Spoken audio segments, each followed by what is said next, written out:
Has presentado tu abstract a un congreso científico para defenderlo en formato de póster y resulta que ha sido aceptado. Enhorabuena. Ahora te tienes que enfrentar a la elaboración de tu póster y a veces esto no resulta fácil. Mi nombre es Begoña y hoy voy a enseñarte cómo puedes elaborar tu mejor póster.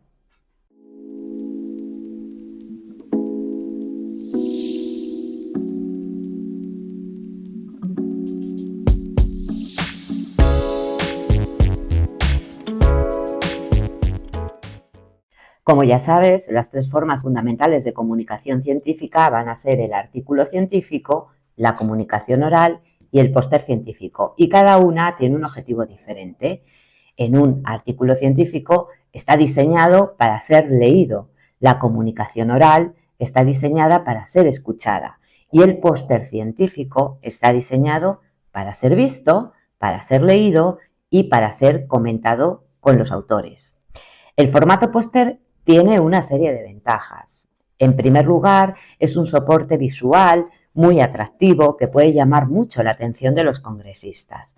Además, te evita exposiciones muy largas que van a requerir que prepares medios audiovisuales que a veces pueden llevar bastante tiempo.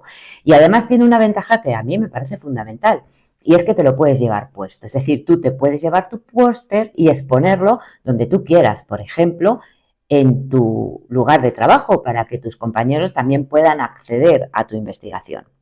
Pero como todo en esta vida, además de ventajas, también puede presentar algunos inconvenientes. Y el principal inconveniente es que el impacto de la presentación en póster puede verse disminuido, puede ser menor que el de la comunicación oral si el póster no está muy bien diseñado. Y esto es porque, en primer lugar, la exposición va a ser muchísimo más corta que en la exposición oral y además vas a llegar a menos público porque los póster habitualmente no se defienden en sala y por eso necesitamos que tu póster tenga un diseño muy especial para que tenga un gran impacto. El objetivo de un póster científico es atraer la atención de mi público, de los congresistas, que quieran saber más de mí, que quieran saber más de mi trabajo. Y fíjate, esto no lo voy a conseguir si lo que hago es comprimir mi trabajo de investigación en un pedazo de papel. Ya te digo desde ahora mismo que si intentas hacerlo de esta manera, esto no va a funcionar. Por lo general, los pósteres en los congresos se van a exponer en horarios muy específicos y en lugares muy específicos. Pues, por ejemplo, se va a exponer en las pausas del café, donde ya te puedes imaginar que muchos congresistas van a estar más interesados por el café y los bollos que por escuchar la exposición de tu póster. Otras veces, inmediatamente después de las comidas, que venimos de comer, pues un poco somnolientos, ¿verdad? Y que quizá lo que menos nos apetece es acercarnos a escuchar una exposición oral de un póster. Otras veces va a ser a primera hora de la mañana, lo que obliga a los congresistas a llegar un poco antes para poder ver tu póster, o lo que es peor todavía, al final de la jornada, cuando ya estamos muy cansados porque hemos tenido una jornada muy larga y muy intensa y que lo que queremos es marcharnos rápidamente a descansar. Como ves, no son las mejores condiciones. Incluso muchas veces va a haber contraprogramaciones, es decir, el horario en el que se van a defender los póster puede coincidir, no sé, con una conferencia, a lo mejor sobre un tema muy interesante que va a suponer una gran competencia para nosotros. Pero no solamente esto, sino que también el lugar donde se exponen los póster no suele ser el mejor. Son lugares que están diseñados específicamente para ellos, que no son lugares de paso habitual y por lo tanto el congresista tiene que desplazarse a ese lugar para ver el póster. Tiene que haber una intencionalidad. Si conseguimos, a pesar de todo esto, que nuestros espectadores lleguen al pie de nuestro póster, todavía nos enfrentamos con más dificultades. Normalmente vamos a estar en un lugar de mucho tránsito, con mucho ruido, con mucha gente hablando. El espectador no va a estar en una posición cómoda porque va a estar de pie enfrente de nuestro póster y en estas condiciones, que podemos decir que son un poquito hostiles, tenemos que conseguir en 3 minutos atraer su atención y que quiera escucharnos. Como ves, esto no va a ser una tarea fácil. El póster tiene que llamar la atención de los congresistas, pero además tiene que ser conciso. Se tiene que poder leer en menos de 10 minutos. Por lo tanto, de entrada vas a huir de textos largos. Tienes que conseguir sintetizar en pocas frases cortitas la esencia de los objetivos de tu investigación y de los resultados. Y si esto ya no es suficientemente difícil, además tienes que conseguir que sea visualmente atractivo, que sea impactante, que destaque de los demás, que no sea uno más, que tenga un diseño especial, que atraiga la atención de los congresistas, que sea legible desde lejos, al menos el título debería de ser legible desde unos 3 metros para que pueda llamar la atención. Y todo esto manteniendo un buen equilibrio visual. Casi nada. Pero bueno, vamos a ver algunos tips para poder conseguirlo con una mayor facilidad. Para que tu póster sea fácilmente legible, tiene que haber un buen contraste entre el fondo y las letras, y esto es un aspecto crucial. Pon unas letras claras sobre un fondo oscuro o lo contrario, unas letras oscuras sobre un fondo claro, que te permita una lectura cómoda y fácil. Puedes utilizar colores, por supuesto que sí, pero ten cuidado con las combinaciones de colores. Intenta utilizar combinaciones de colores que sean fácilmente legibles. Por ejemplo, no mezcles colores cálidos en el fondo y fríos con las letras o al contrario. Por ejemplo, no utilices un fondo azul con unas letras rojas porque esta combinación de colores es muy difícil de procesar por nuestro ojo y va a causar fatiga visual, no se va a entender bien y al final el espectador pues, se va a cansar y va a pasar a otra cosa. Otro aspecto importante es el tipo de letra. Vamos a utilizar un tipo de letra que sea sencilla, que sea fácil de leer. Son más apropiadas en general los formatos de letras sans serif, que son aquellas pues, que no llevan adornos ni volutas excesivas. Son letras como tipo palote, muy rectas. Puede parecer una idea interesante y podemos caer en la tentación de utilizar tipos de letras script, que son estas que parecen manuscritas, parecen escritas a mano. Y puede parecer una idea original, divertida, pero ten cuidado porque muchas veces esto no funciona. Este tipo de letras a veces dificultan la lectura, cansan al lector y lo que hacen es que pierdan la atención. Las letras que mejor funcionan son las letras más rectas, más sencillas, pues no sé, tipologías del tipo Arial, Verdana, Tahoma. Este tipo de letras suele funcionar bastante bien. Intenta preferiblemente elegir este tipo de letra. Por supuesto que puedes utilizar distintos tipos de letras para tu póster y esto le va a añadir pues interés, dinamismo y te va a ayudar a organizar los bloques de texto. Pues por ejemplo puedes utilizar un tipo de letra para el título, otro tipo de letra para el cuerpo del texto, otro tipo de letra por ejemplo para el pie de las ilustraciones. Está muy bien, es un buen recurso, pero intenta no abusar. ¿Qué quiero decir con esto? No utilices un montón de tipos de letras diferentes porque esto puede confundir al lector, pierdes ese efecto organizador que tienen estas estructuras y al final tu póster puede parecer desorganizado. Por lo tanto, 3, 4 tipos de letras es suficiente, está bien para causar este efecto y no vamos a caer en excesos. Otro aspecto importante es el tamaño de la letra. Independientemente del tipo, tienes que asignar un tamaño a la letra y este tamaño tiene que ser legible a distancia. No hay una norma general porque va a depender del tipo de letra que estés utilizando. Ya sabes que hay letras más pequeñitas y letras más grandes, entonces vas a ajustar el tamaño al tipo de letra que estés utilizando. Pero bueno, como orientación te puedo decir que en general un título está bien con 70 puntos de tamaño de letra y en negrita para que resalte, se vea bien desde lejos. Por ejemplo, los títulos podrías utilizar 48 puntos, entre 30 y 40 puntos para el cuerpo del texto y, por ejemplo, 24 puntos para el pie de las ilustraciones. Pero esto siempre adáptalo al tipo de letra que estés utilizando, porque puede variar, por ejemplo, entre Helvética y Tahoma puede haber una ligera variación porque el tamaño de la letra no es exactamente el mismo. En cuanto a la redacción de tus párrafos, intenta que la redacción sea clara y concisa, con unas poquitas frases que seas capaz de transmitir la esencia de tu trabajo y con una construcción gramatical sencilla. El lenguaje tiene que ser un lenguaje formal porque estamos en un evento científico, pero intenta que sea un lenguaje asequible, es decir, que sea fácilmente entendible tanto por gente muy experta que está muy acostumbrada a leer trabajos científicos como por aquellas personas, bueno, pues que son más noveles y que quizá les puede costar más trabajo. Esto va a hacer que amplíes tu público. Y en cuanto a la redacción, es muy importante que la redacción sea correcta, es decir, una vez que hayas escrito tu párrafo, léelo varias veces para asegurarte que no hay erratas, que no hay construcciones gramaticales extrañas y sobre todo, por favor, que no hay faltas de ortografía.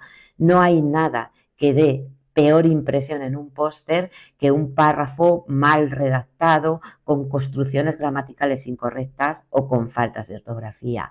Intenta evitarlo por todos los medios. Hay investigaciones para todo, ya lo sabes, y hay investigadores que se han dedicado a ver cuáles pueden ser los tips para ayudarnos a mejorar la legibilidad de los párrafos. Y bueno, pues una de las cosas que recomiendan, por ejemplo, es que un párrafo no tenga más allá de 30 palabras. Hombre, yo no te voy a pedir que cuentes el número de palabras que has introducido en tu párrafo porque me parece excesivo, pero sí te voy a transmitir un pequeño truco que creo que deberías de poner en práctica. Una vez que tú hayas terminado de escribir tu párrafo, léelo en voz alta. Si mientras lo estás leyendo ves que estás perdiendo el hilo del relato o bien que te quedas sin aire, que parece que no puedes llegar hasta el final, ese párrafo es demasiado largo, tienes que acortarlo. Otro truco importante es que no repitas palabras. ¿Qué quiero decir con esto? Si tú has puesto en el epígrafe, por ejemplo, conclusiones, no empieces el párrafo diciendo las conclusiones que se obtuvieron en este estudio. Ya sabemos que nos vas a hablar de conclusiones, ya está en el epígrafe. Ahórrate esas palabras. Tienes muy poco espacio, 1 metro cuadrado aproximadamente de espacio para contar todas tus ideas. No lo desperdicies, cada centímetro es vital. Vete al grano directamente. Otro aspecto importante para aumentar la legibilidad de tus párrafos es el interlineado. Tienes que tener un interlineado correcto, que entre una línea y otra quede un espacio en blanco. Si las líneas están muy juntas, eso parece un camino de hormigas, se juntan unas letras con otras y nos va a ser muy difícil leer con comodidad. Por lo tanto, utiliza un buen interlineado, que quede, que se note que haya ahí un espacio en blanco entre una línea y la siguiente. Si tu texto va a constar de varios párrafos, también es muy importante que los párrafos se distingan unos de otros de una forma muy clara. Una manera que tienes de hacerlo es utilizando también el interlineado. Por ejemplo, puedes hacer que la distancia entre un párrafo y otro sea el doble del interlineado que has utilizado en el cuerpo del texto. De esta manera los párrafos van a quedar perfectamente separados, va a quedar muy organizado y le va a dar mayor atractivo visual a ese texto. Yo ya sé que es una tentación intentar contar muchas cosas en un párrafo. Tienes muchas cosas que contar en muy poco espacio y es muy tentador. Pero por favor, no lo hagas. Intenta no introducir más de 1 o 2 ideas como mucho en un párrafo. Y no introduzcas demasiado texto en el póster. Fíjate que un póster que está muy repleto de texto no va a llamar la atención de los congresistas.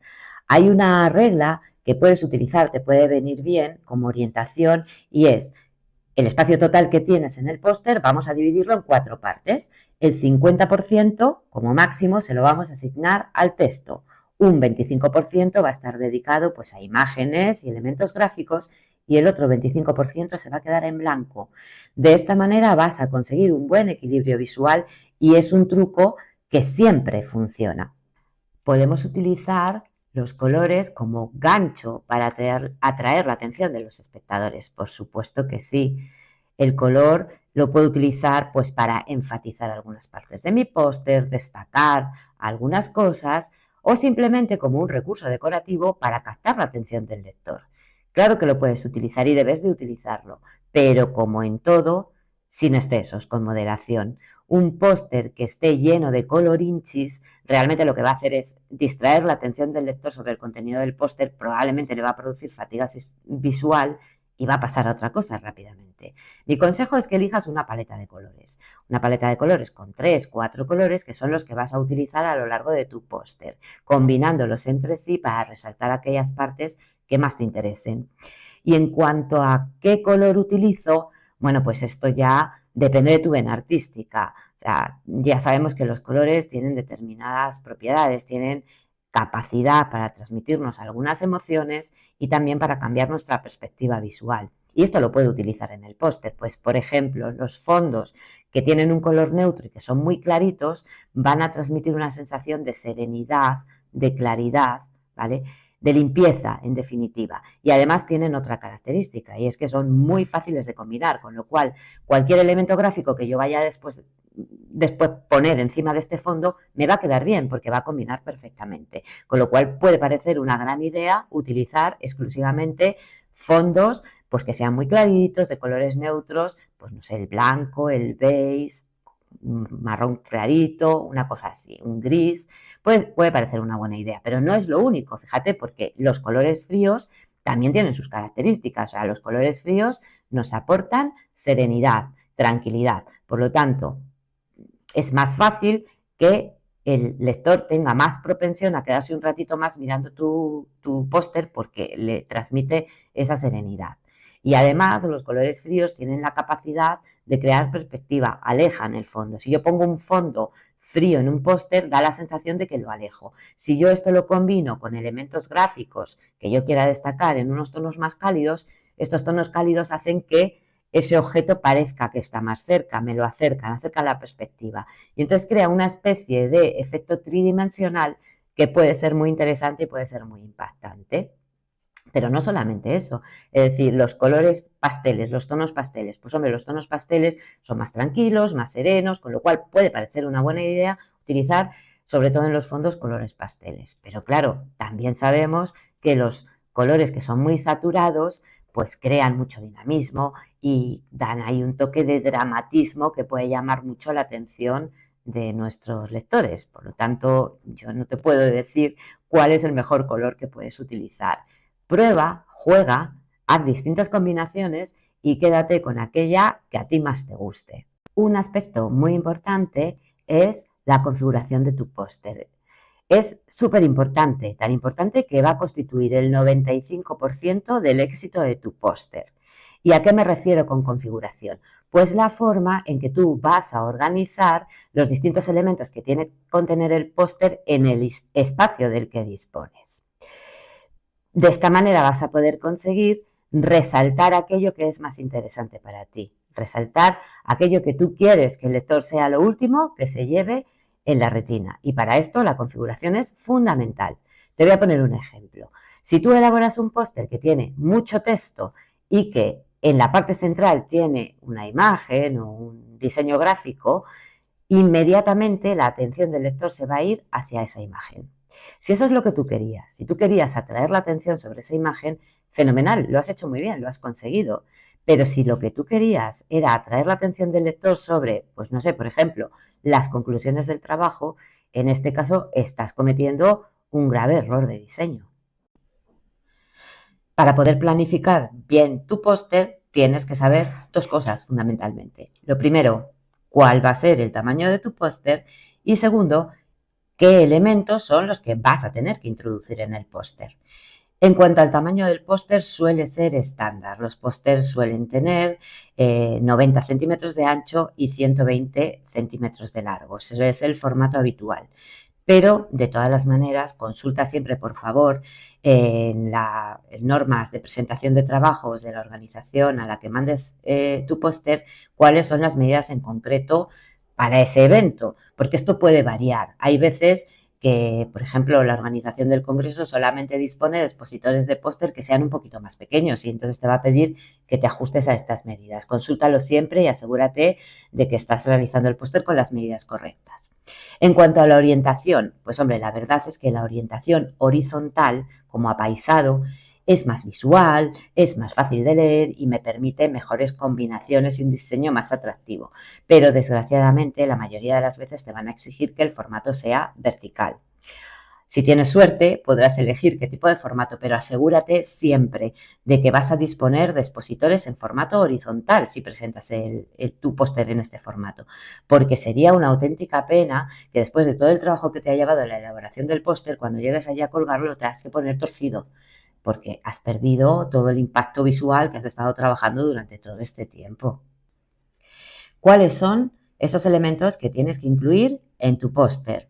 Bueno, pues esto va a depender del tipo de trabajo que tú estés representando en el póster, pero en general en un póster científico hay una serie de apartados que sí o sí vas a tener que incluir.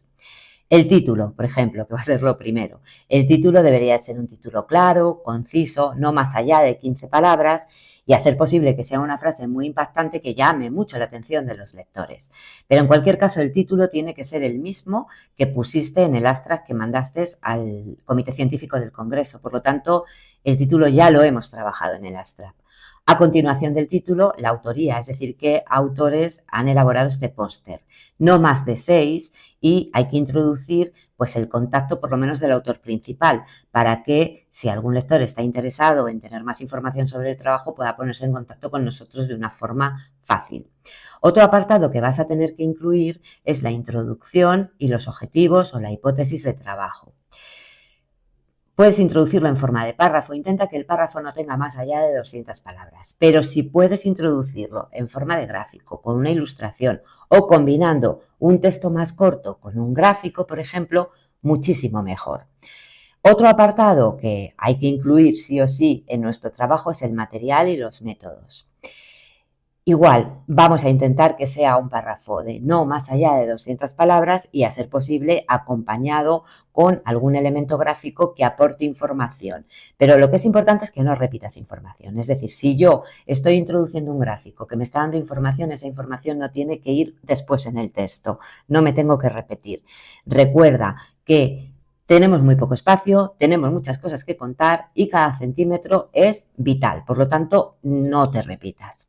Siguiente apartado, pues los resultados de la investigación, y generalmente este es el apartado más largo. Yo te ruego encarecidamente que si eres capaz de expresar los resultados exclusivamente con elementos gráficos, muchísimo mejor. Que no es así, que tienes que introducir alguna frase, un poquito de texto, intenta que sea la menor cantidad de texto posible. Y en tu primera frase vas a destacar el resultado principal de tu investigación, que es lo que tú realmente quieres que los lectores se lleven a casa. Otro apartado que hay que incluir es el de las conclusiones. Y aquí lo mismo, intenta añadir elementos gráficos que puedan sustituir parte del texto. ¿Que no es así? Bueno, pues un texto de no más allá de 200 palabras. Fíjate, en este apartado de conclusiones hay un recurso que utilizan algunos autores que es muy impactante y que da muy buen resultado, y es reducir el tamaño del texto. En vez de utilizar 200 palabras, pues por ejemplo voy a utilizar 100 o 120 y lo que voy a hacer es aumentar el tamaño de la fuente para que las conclusiones resalten sobre el resto de los elementos de mi póster. Y esto es muy impactante porque, bueno, pues porque realmente las conclusiones es lo que más le interesa al lector y de esta manera las estás resaltando mucho. Es un recurso que funciona muy bien y si puedes utilizarlo, utilízalo porque verás que vas a quedar muy satisfecho con el resultado.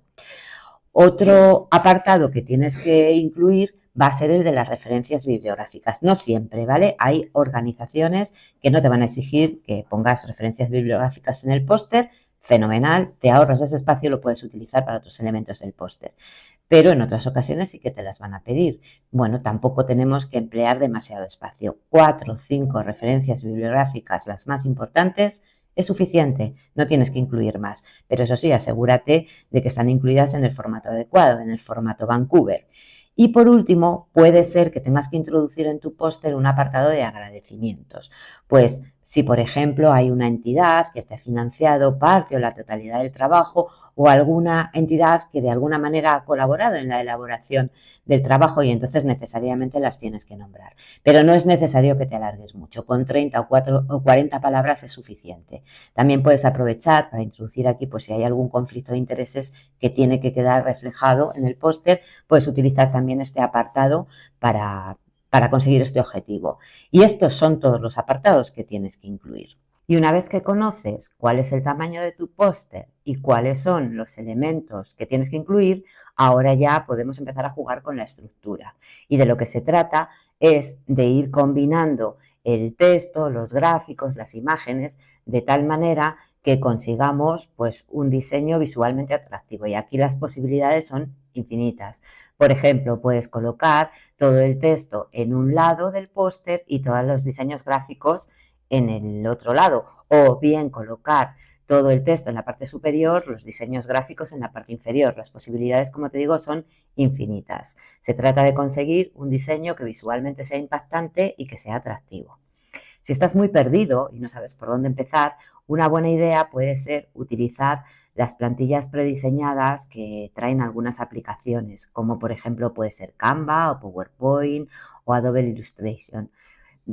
Todas ellas traen una gran combinación de plantillas que tienen la ventaja de que han sido diseñadas por expertos y que entonces guardan un buen equilibrio entre el texto, los diseños gráficos y los espacios en blanco. El problema es que si tú tienes una estructura muy organizada en mente, pues a lo mejor puede ocurrir que te sea difícil encontrar una plantilla que se ajuste a esto que tú tenías pensado. Pero ya te digo de antemano que esto es difícil que te ocurra, porque la verdad es que estas aplicaciones incluyen muchísimos diseños y es muy probable que encuentres alguno que cubra tus necesidades. Y si es así, pues utilízalo porque te puede servir pues como una idea de inicio de tu diseño. Y a partir de aquí, cuando ya tengas tu plantilla, de lo que se trata es de jugar con las distintas exposiciones de los bloques de texto, de los gráficos, de las ilustraciones, los distintos colores, hasta que consigas un diseño que te guste, que te resulte impactante, que a ti te agrade, porque si te agrada a ti, posiblemente va a agradar a una parte importante de tus lectores. El equilibrio es importantísimo para que tu póster resulte proporcionado. ¿Y quién sabe más de proporciones que los antiguos griegos? Seguro que has oído hablar de la proporción áurea. Bueno, pues vamos a utilizar estos conocimientos tan antiguos que tenemos. Si tú quieres dividir tu póster, pues por ejemplo, en dos secciones que no sean exactamente iguales, si son exactamente iguales es muy fácil, trazas una línea por la mitad y ya está. Pero imagínate que tú quieres hacer dos columnas y para darle más impacto visual no quieres que las dos columnas sean iguales, quieres obtener dos secciones pero que sean de distinto tamaño. Bien, pues aquí, por ejemplo, puede serte muy útil para darle equilibrio, para darle proporción, utilizar la proporción áurea. Esta proporción áurea, ¿en qué consiste? Nos dice que cuando yo tengo que dividir algo en dos secciones, la sección A tiene que ser a la sección B lo mismo que la sección B a la totalidad de mi póster, ¿vale? Y de esta manera consigo esa proporción. Bien, pues calcula cuál tienen que ser estas medidas y diséñalo de esta manera. Y de esta manera vas a conseguir un equilibrio perfecto. Vamos a hablar ahora un poquito de los elementos gráficos de tu póster, que hemos visto que son muy importantes. Hemos dicho ya varias veces que siempre que puedas, por favor, incluye elementos gráficos porque esto va a añadir diseño a tu póster y va a añadir atractivo visual. No hagas un póster solo de texto, porque los pósters solo de texto resultan aburridos y es muy fácil que el público pase de largo y no se pare a leerlos. Por lo tanto, importancia máxima a los elementos gráficos que vas a incluir en el póster. Pero tampoco te excedas, porque un póster que tiene un exceso de grafismo va a resultar muy confuso para el espectador y además tiene un efecto muy feo. Y es que tiene más la apariencia de un cartel publicitario que de un póster científico y esto no lo queremos. Elige con mucho cuidado los elementos gráficos que vas a incluir en tu póster, que sean atractivos, que sean visuales y que aporten datos nuevos, que no repitan otra vez los datos que tú ya has expuesto en el texto. Recuerda una vez más que tienes muy poco espacio, que cada centímetro es vital y que tienes que intentar no desperdiciar ni un centímetro de tu póster. Intenta incluir siempre que puedas elementos gráficos del tipo diagramas o gráficos en lugar de tablas, porque son más visuales y añaden más diseño a tu póster. Pero hay veces que va a ser imposible no incluir una tabla, va a ser necesaria y no pasa nada, la puedes incluir. Pero cuando lo hagas, intenta que estas tablas sean pequeñitas, es decir, que no tengan más de 4 columnas y 7 filas. Si vas a incluir un gráfico, por ejemplo, un gráfico de quesitos, estos de secciones, intenta que no tenga más allá de 5 secciones, porque los gráficos con muchas secciones son muy complejos, muy arduos, muy difíciles de interpretar y al final tu lector va a perder interés. Recuerda que estás presentando tu trabajo en unas condiciones que decíamos que son un poquito hostiles para el lector. Y en cuanto a las imágenes, que también es muy interesante que las incluyas en tu póster, intenta que sean imágenes de alta resolución. Las imágenes de alta resolución tienen muchos píxeles por centímetro, de tal manera que cuando las queremos ampliar o las queremos imprimir en un formato grande, van a conservar la nitidez de la imagen. Si cogemos una imagen con poca resolución, que tiene pocos píxeles por centímetro, al ampliar esta imagen los píxeles se hacen muy grandes y va a hacer que la imagen en tu póster se vea pixelada. Si consultas por internet vas a ver que muchos autores te dicen que necesitas imágenes como mínimo de 300 píxeles por pulgada, pero esto no es así exactamente. Esto es cierto cuando la imagen va a ocupar prácticamente la totalidad de tu póster, pero si son imágenes más pequeñas que van a ir en una sección determinada del póster, no necesitas una resolución tan alta. Hombre, lo ideal es que estén... Hombre, si las puedes conseguir de 300 píxeles por pulgada, fenomenal, pero bueno, 200 estaría muy bien, incluso funcionan bastante bien imágenes de 140, 120 píxeles por pulgada cuando no las voy a ampliar mucho. Pero intenta que tengan la mejor resolución posible. Y claro, puedes estar preguntándote, ¿cómo sé yo que una imagen tiene una buena resolución?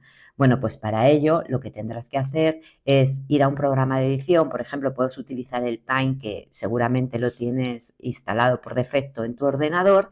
Abres la imagen en Paint y te vas a los atributos de imagen y ahí puedes ver cuál es la resolución de tu imagen.